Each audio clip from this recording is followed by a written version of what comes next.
The Earth is an amazing blue planet, covered 75% with water, the essence of life itself. Without water, life would not exist. Water makes our planet unique in our solar system, and the presence of water is what astronomers look for in their search for life on other planets. Like the Earth, the human body is also, on average, 75% water. Without water, none of the processes that support life can exist.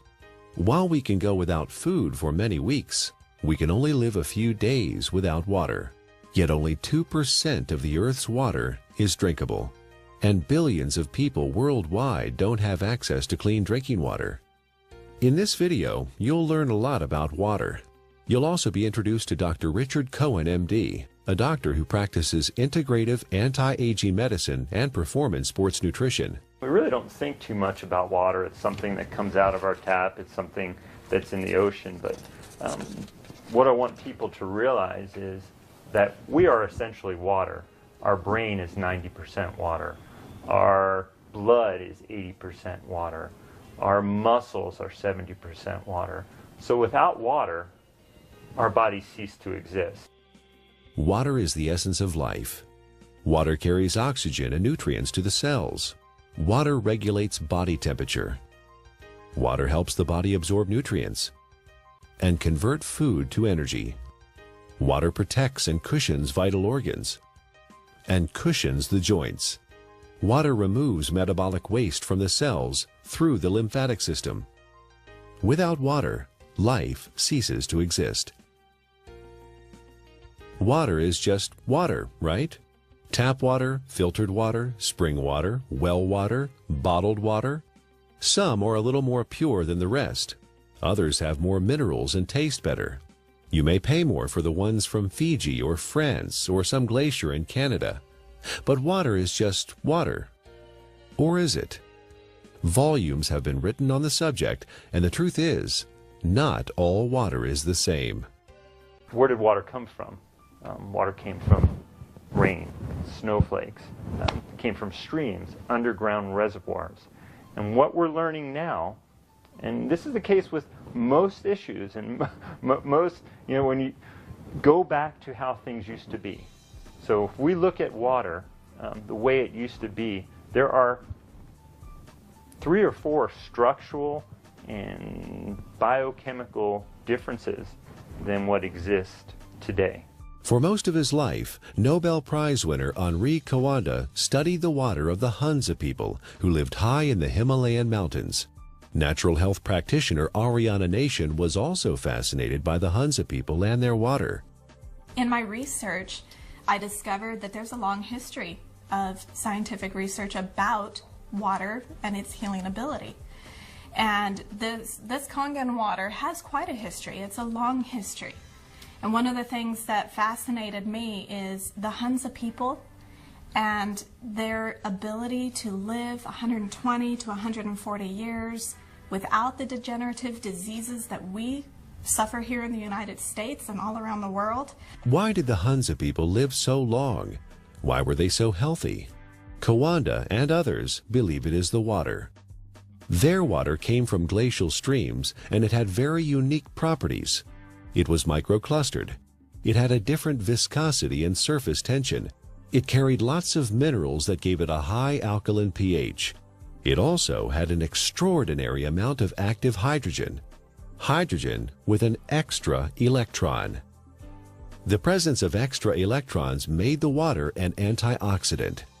All these properties combined contributed to the health and longevity of the Hunza people. Water similar to that of the Hunza people are found in other places around the world. The Caucasus Mountains of Azerbaijan, the Xinjiang region of China, and the Andes Mountains are just a few. In research, the Russians and the French and a lot of people have researched this. They found that it's their source of water. And it's from the glaciers that surround the mountainous region where they live. The common denominator with all these different cultures that have this vibrancy is their source of water and the properties that that water consists of. When we look at natural water, there are 4 or 5 different properties that are critical. So while adding a mineral buffer to filtered water is certainly more beneficial to get some of these mineral salts into our body, it still doesn't create that same process of having these free electrons, to having the negative ORP, still does not create a microclustered state. Okay, and those three in and of itself, even if you're filtered, you're losing those benefits, or you're not gaining the benefits of what's seen with natural water. So while it's a small step to take, beneficial, as opposed to drinking acidic water, it's not providing the same benefits.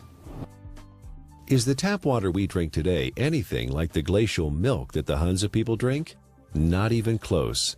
It has lost most of its living energy properties as it has traveled through our municipal water system. It is free of pathogens most of the time, but now carries chlorine, fluoride, and chlorine byproducts. It is sometimes contaminated with radium, rocket fuel, and pharmaceuticals like birth control pills. If your pipes are old, your water may be contaminated with lead or other heavy metals. And if the water where you live is acidic, water treatment plants add lye or ammonia to make it neutral. Not exactly glacier milk, is it? Where going back to the natural state of water is essential and critical for health. But we haven't done that, have we? Instead, we came up with a better answer: bottled water. Last year, Americans spent more on bottled water than on iPods or movie tickets. $15 billion. Every year, we pitch 38 billion water bottles into landfills. Over $1 billion worth of plastic. Only 9% of plastic water bottles are recycled. 91% become litter or landfill. A large percentage of this trash finds its way to the oceans, where it ends up part of a floating island in the Pacific, twice the size of Texas. But you do understand chemicals and toxins in your water are not healthy. And we do understand that having a plastic dump the size of Texas floating around in the Pacific Ocean and now is broken down into micro little plastics and getting into fish and other animals is not a good thing. The environmental cost of bottled water is not just the trash it generates. It requires 2 liters of oil to make a 1-liter plastic bottle and transport it to the consumer. Spending thousands of dollars to ship water from Fiji to drink in the United States, and the energy that requires to do that is ludicrous. More than 1 million bottles a day of Fiji water, untouched by human hands, is produced in a country 6,700 miles away from California and transported halfway around the world for our consumption. At the same time, more than 50% of the people in Fiji don't have access to safe drinking water. Oh, by the way, you might want to know that by the time Fiji water gets to you, it is only slightly alkaline and has a positive ORP. It's not Fiji water anymore. Is bottled water any better than tap water? Given what it costs, it should be, but it's not. In fact, a significant percentage has more contaminants than are allowed in tap water. Most of it is purified municipal tap water that has been cleaned up through reverse osmosis, which not only removes chlorine and other contaminants, but strips the water of all minerals. Reverse osmosis also wastes 4 to 10 gallons of water for every gallon produced. In Japan, RO water is known as dead water. Nearly all bottled water we tested came out as acidic. Even spring water that should be alkaline came out acidic. Even worse is that all bottled water we tested had a highly positive ORP, or oxidation reduction potential. Water that has a negative electrical charge, like the natural ancestral waters, is best. Bottled water may be clean, but it does not have the life-giving properties of natural water. Finally, there's the cost factor. It's hard to believe, but if you consume the amount of water you should every day from bottled water, you'd spend over $2,000 per year. Over 15 years, the lifespan of the best water ionizer on the market. That adds up to a lot of money. If the water we used at home cost what even cheap bottled water cost, our monthly water bills would run $9,000. $15 billion per year is spent on bottled water in the U.S. and over $1 billion worth of plastic ends up as trash. Is there a way to save the earth and save money at the same time? You know, spending $2 for a small 12-ounce bottle of water is, what is it, 5, 6, 7 times more expensive than fueling your car. Doesn't make sense, does it? Especially when you're buying water that is acidic. You're buying water that may be devoid of minerals. You're buying water that has a positive ORP that is damaging. Doesn't make sense, does it? Maybe there's a way to produce your own clean water. Well, it would be nice to have a glacier in our backyard, or it would be nice to have a fresh mountain spring that's just percolating out of an aquifer in the earth. Most people don't have that. But what we do know, interestingly enough, is in places where that does exist, one of the key components is this clean, natural-based water.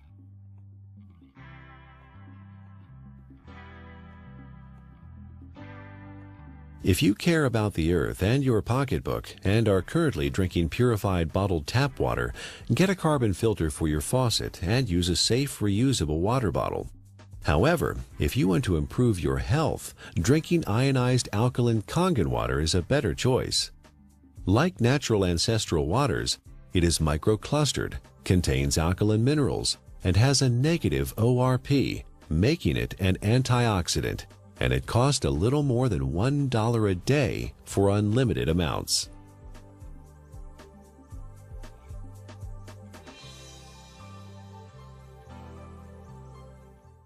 There's no doubt that the U.S. is experiencing a crisis in healthcare. We spend more on healthcare than any other country, but rank just 37th out of 191 in performance. For the first time in the last 200 years, U.S. life expectancy is expected to decline, not increase. You die earlier and spend more time disabled if you're in America than in most other advanced countries. According to the Centers for Disease Control, over 60 million people in the U.S. are obese. That's 34% of the population. 50 million people have high blood pressure. 13.5 million people have coronary heart disease, with 1.5 million suffering heart attacks every year. 16 million people have type 2 diabetes. 41 million are pre-diabetic. 95,000 people are diagnosed with colon cancer each year. The solution? A pill for every ill and an ill for every pill. The pharmaceutical industry is a $680 billion giant, and our lifestyle keeps them in business. Eat, drink, and be merry, then call 911 for a surgeon. Fortunately, we are experiencing a paradigm shift, a sea change in how many people view their health, from treatment of symptoms to prevention and optimal wellness, from disease care to health care.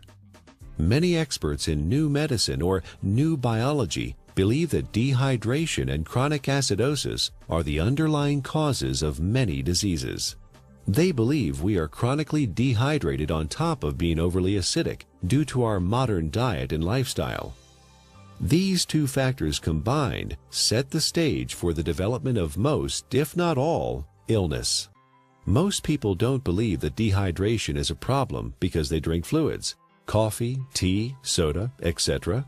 But chronic dehydration has no obvious symptoms. It's not like the man dying of thirst in the desert, and you can be chronically dehydrated even if you think you are consuming enough fluid. Adequate hydration is critical to how our body functions and heals itself, and water, pure water, is the natural way to stay hydrated. What we need to understand is what is water and what is not water. We as a civilization, or as a modern civilization or modern culture, have begun to think of water as tea, as soda, as milk, as energy drinks, as coffee. It has water or liquid substance to it, but it is not water. Okay? Even what comes out of our tap and what is in the bottled water. While structurally may be the water molecule, once we understand how water exists in its natural state before modern times, we'll realize that even that is not necessarily the water that our body evolved to exist on. How can one determine if they're drinking enough water is the question. First thing is, if you're thirsty, you're way behind. Okay, that's a clear point. Our thirst mechanism doesn't kick in until we're already slightly dehydrated. So if we wait till we get thirsty, then we are already beginning to become dehydrated and might experience symptoms like not thinking quite as clearly, or beginning to feel fatigued, or muscles may cramp up, may even start to feel hungry. And a lot of times hunger is really a sign of thirst. We are born 95% hydrated. As we grow up, we lose a little more water every year. When we reach middle age, we're about 70% water. In our 60s, maybe 60 to 65%. A steady decline until death when we are just 50% water. There are several signs of chronic dehydration that arise when the body enters survival mode and begins to preserve water for the most vital functions. There are 5 distinct conditions related to chronic dehydration where the body begins to ration water: asthma, allergies, hypertension, constipation, and type 2 diabetes. Symptoms include exhaustion, lack of energy, headaches, skin problems, obesity, and joint pain. Finally, and perhaps most importantly, the acid-alkaline balance of the body is disrupted, leading to chronic low-grade acidosis and a host of modern diseases related to that condition. Don't wait until you're thirsty. Have a glass of ionized water. It's microclustered, alkaline, and contains active hydrogen and bicarbonate buffers. Critical is first thing in the morning. Wake up and have a big glass of water. Make sure you drink a big glass of water through the day and see how you feel. It's sometimes incredible, and the effects can be very dramatic because people have never really had clean, natural water.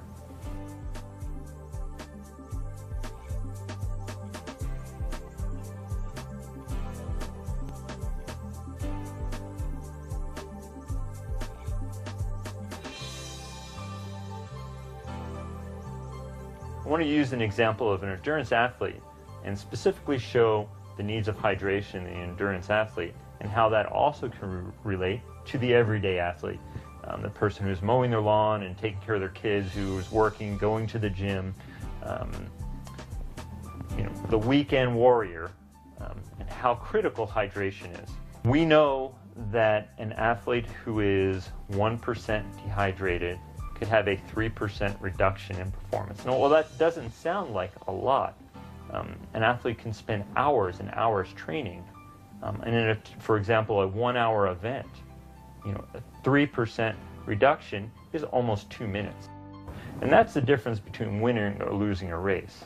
One of the most important things you can do is to make sure you have enough fluid the night before.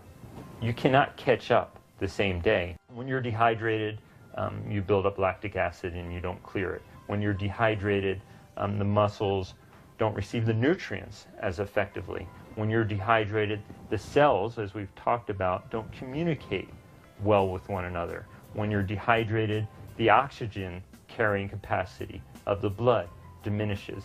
So you can see oxygen, energy production, neurological connections between cells are all critical to that endurance as well as the power athlete. Taking that example of the endurance athlete to the everyday person, you can see how you can become fatigued. You can see how your thinking may not be quite as sharp as it needs to be. You can see how hunger could play a role, or you begin to yawn, or your muscles are a little bit tight from sitting in the same place throughout the day. Hydration is critical. It's critical to the athletic endurance performer. It's critical to the everyday endurance athlete who wants to make it from the morning to the night as effectively and efficiently as they possibly can. Alkaline ionized water is a great choice for hydration for competition athletes, recreational athletes, and everyday people because it is microclustered, and the free hydrogen and bicarbonates help neutralize acid buildup and toxins.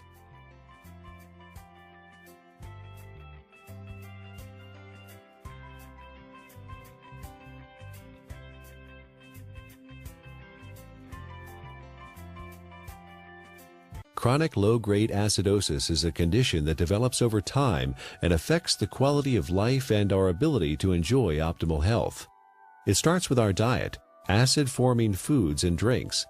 Our sedentary lifestyle, poor digestion, and poor elimination add to the problem. The fluids between and within our cells become more acidic. To maintain balance, the body mobilizes buffers, minerals, and hydroxyl ions from the bones and other tissues. This, in turn, leads to osteoporosis, and the overall process results in poor health, chronic illness, arthritis, and sluggish lymph system. An acidic condition for the body is very unhealthy. When the body is chronically acidic, illnesses can develop. Think of your cells like a fish in a bowl of water.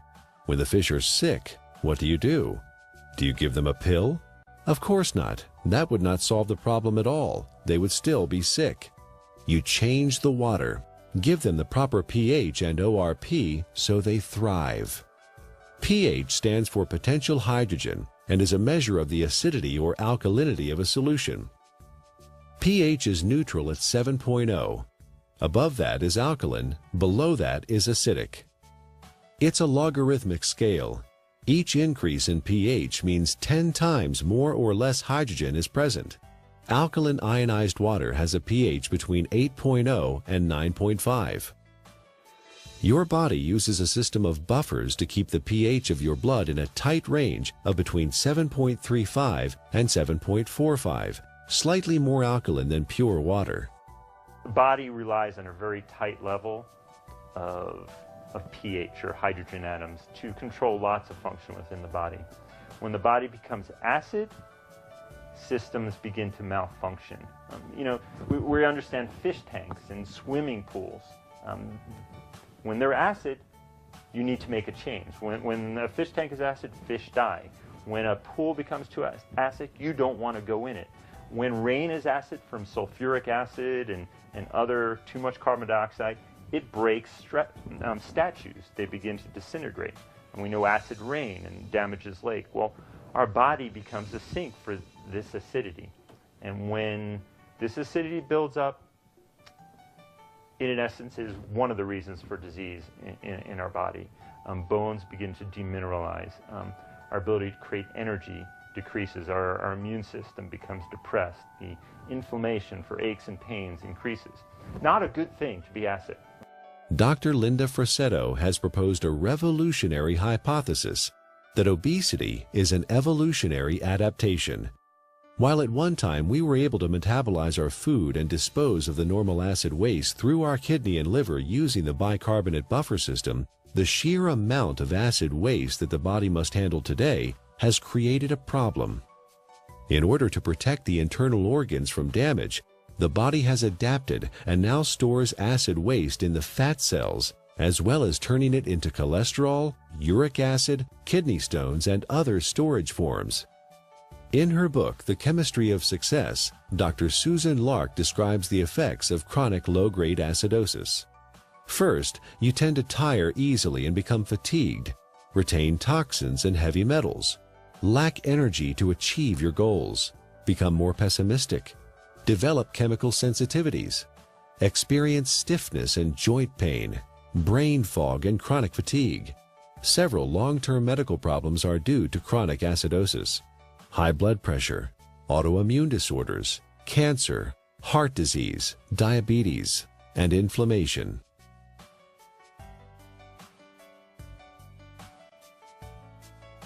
%80 of the foods we consume leave behind acid waste that the body has to deal with.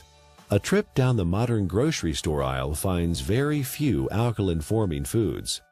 Even the foods we think of as wholesome and nutritious leave behind metabolic waste products that are acid.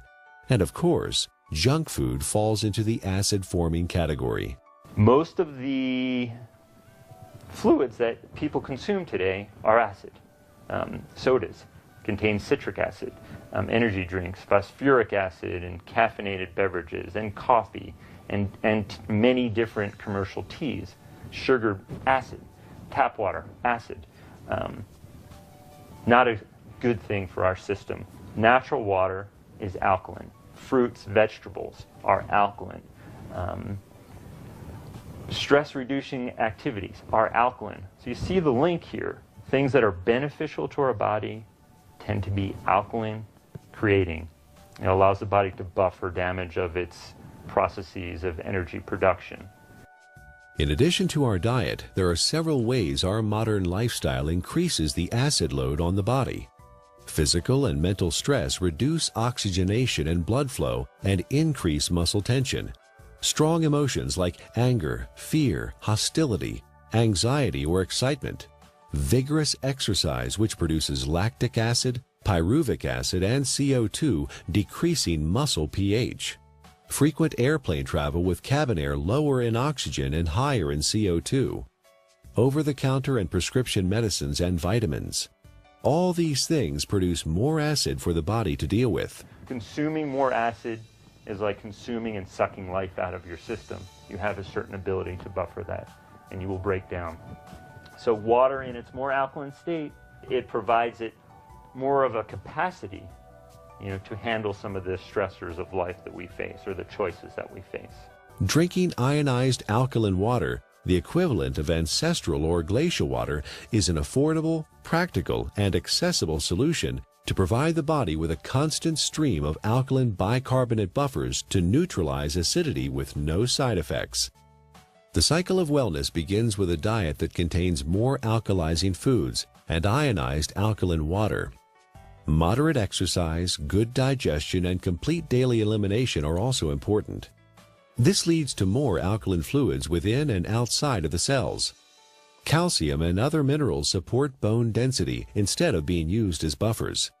An alkaline body leads to better digestion, less illness, fewer colds or flu, a feeling of well-being, better lymphatic flow, more energy and stamina. Alkaline ionized Kangen water provides hydration, alkaline buffers, and antioxidant activity, which keeps the body in homeostasis, allowing it to heal itself.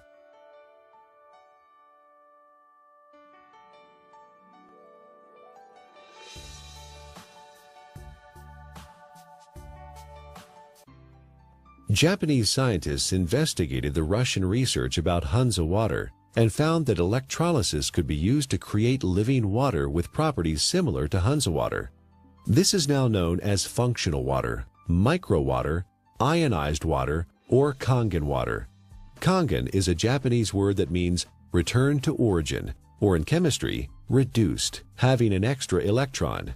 In the U.S., Kangen water is the trademark of Enagic USA, who market top-of-the-line water ionizers. Anyone with an ion water generator can make Kangen water from tap water. Water is first filtered, then exposed to an electrical charge in the electrolysis chamber of the generator. Alkaline ionized water is called living water. It is similar in atomic structure to the waters that the people of Hansa drink directly from glacial streams in the high Himalayas. It is fresh, invigorating, life-enhancing, free radical scavenging, and delicious. Full-scale development of water ionizers started in 1954, fueled by research at several agricultural universities on the effects of ionic water, especially acid water, on plants. Experiments on the human body followed, conducted by Japanese doctors and other scientists around the world. In Japan, hospitals and clinics have used purified, electrically restructured, ionized alkaline water for over 30 years to treat a number of disease conditions. Following efforts by Japanese medical doctors and agricultural doctors, the water ionizer was approved for medical therapeutics by the Japanese Ministry of Health and Rehabilitation in January 1966. Well, we don't have a glacier. We don't typically have fresh streaming water. One way to do it, and this has been studied by the Japanese, is a process called ionization. It's actually running some electricity through the water, and it breaks the filtered water into some of the natural properties. It provides the microclustering. It increases the alkalinity. It provides a high ORP, or these free electron states, to the water. So in a lot of ways, we're getting some of the similar properties to natural base water. It even changes the molecular structure. We can see a more health-giving pattern when looked under an electron microscope. So ionization is an option and a choice for many people if you don't have a glacier. So the Russians discovered the property of the water, all these properties, and they developed an electrolysis system. They found a way to actually separate the water and get these properties. And the Japanese improved upon this process and improved upon it, and have come up with the best ionizer available now.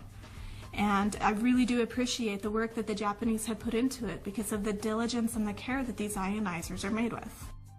Numerous peer-reviewed scientific studies have been performed in well-respected universities and hospitals around the world, which show the benefit of alkaline ionized water. Some of those benefits are weight loss, releasing toxins and stored body fat, normalize blood sugar, support healthy colon function, resolve urinary tract infections, relieve asthma and chronic respiratory conditions, stop abnormal gut fermentation, reduce proliferation of candida, fungus, and undesirable microforms, reduce chronic pain, improve wound healing with oxidizing acidic ion water. The most important thing, we don't want to drink water that has pollutants, and that can be harmful to our system. So when we're drinking water, it would be nice to know that what you're drinking is clean. The first step to creating alkaline ionized water is to have clean source water. Enagic's Kangen water generators use an activated carbon filter that removes chlorine, volatile organic chemicals, pesticides, herbicides, benzene, trihalomethane compounds, radon, solvents, and many other man-made chemicals found in tap water. Ionized water is pure or virgin water. Everything water has been exposed to leaves an electromagnetic frequency signature or imprint. Ionized water is virgin water because the EMF have been reset. There are 4 very specific properties to these healing waters that are found in these mountainous regions that are flowing from the glaciers. And there's been a lot of research on this. The Russians discovered it, and they discovered a way to make it.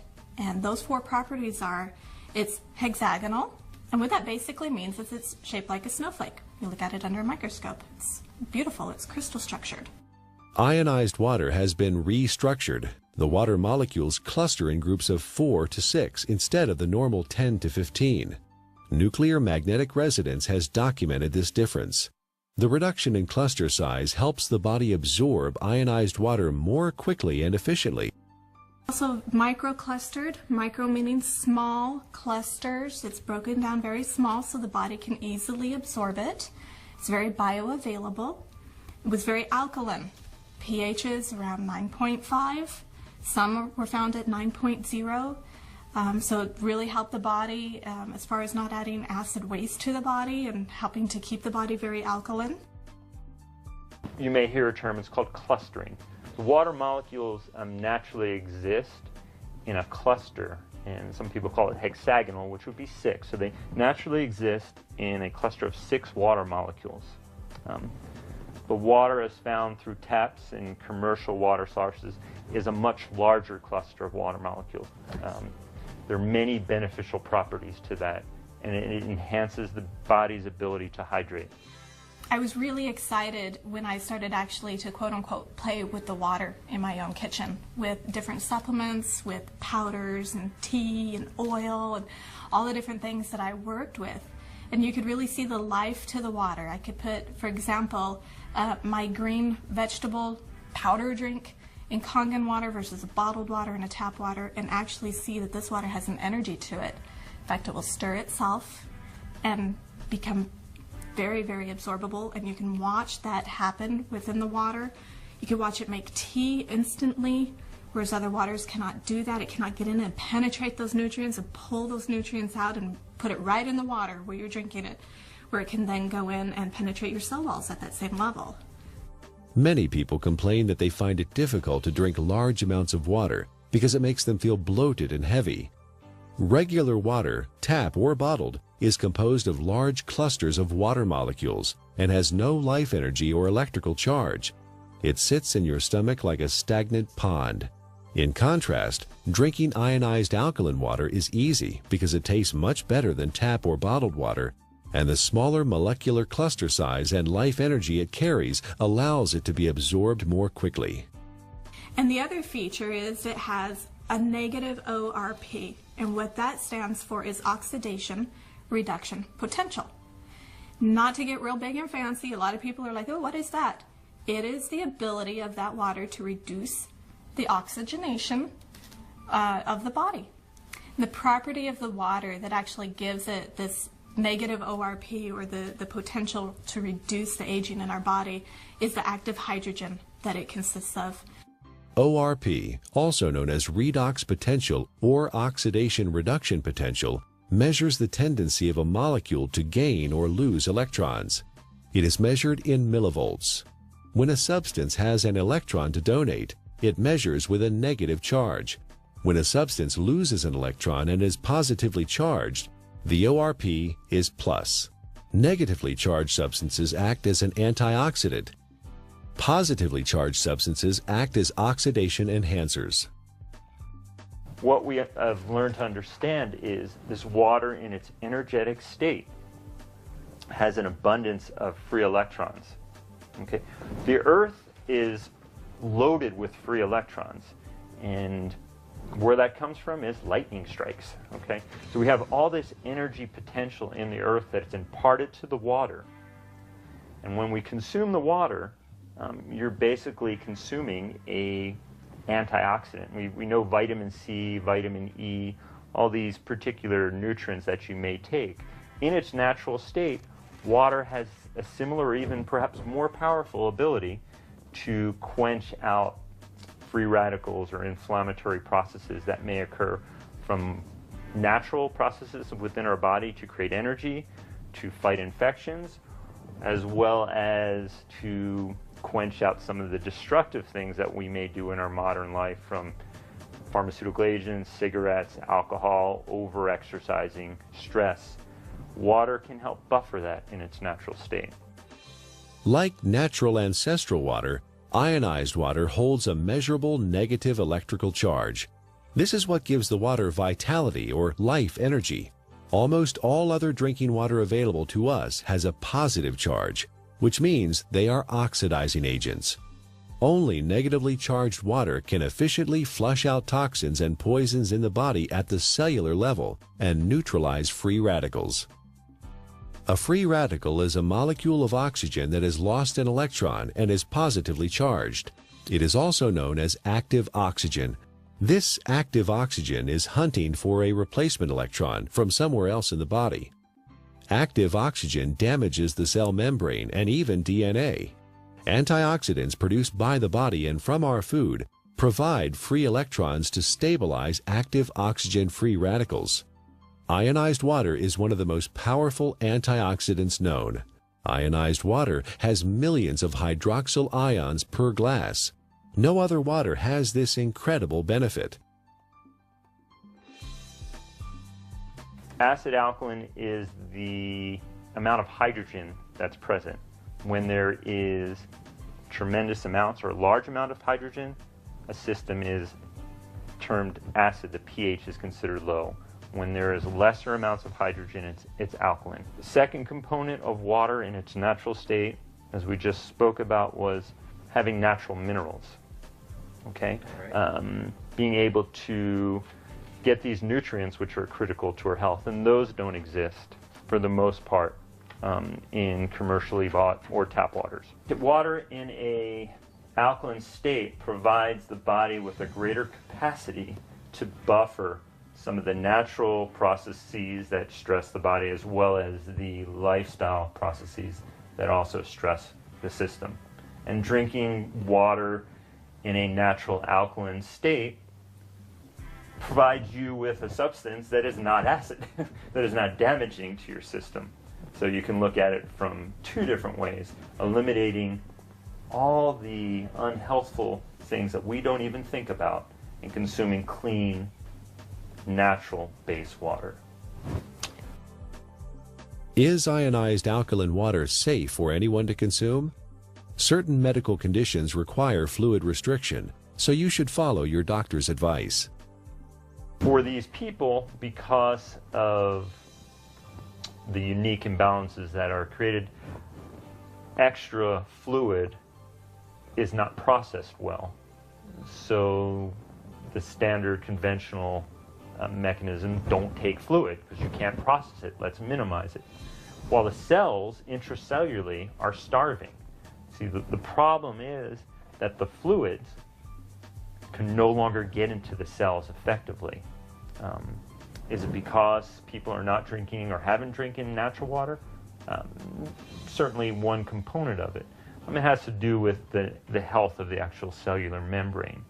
So for these people, well, I don't want to say drink all the water you can, but I think you will find for whatever water that you can, or fluid that you can, by consuming water in a natural state, you may begin to enhance the intracellular component of the water and lessen some of that extracellular water that exists.